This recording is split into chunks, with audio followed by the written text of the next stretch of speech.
Itesal continúa cosechando éxitos gracias a sus buenas prácticas preventivas. La empresa de sistemas y soluciones de aluminio ha sido galardonada con el bonus 2016 de su mutua de accidentes Asepello por su baja siniestralidad laboral.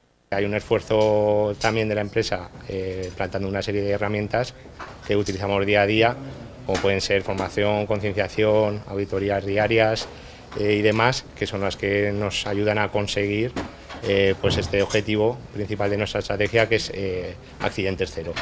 Con estos incentivos económicos otorgados por la Dirección General de Ordenación de la Seguridad Social, Asepello quiere reconocer a aquellas empresas zaragozanas por su excelente gestión en la prevención de riesgos laborales. La prevención en términos económicos es una inversión difícil de cuantificar y difícil de ver los resultados. Los resultados se ven en la baja siniestralidad.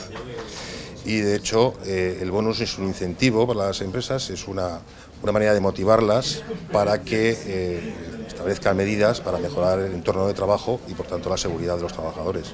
Además, se ha hecho entrega de 3 diplomas a Itesal por su participación en los premios Asepello por sus buenas prácticas preventivas en el pasado curso 2017, siendo Itesal Transformados finalista de los mismos.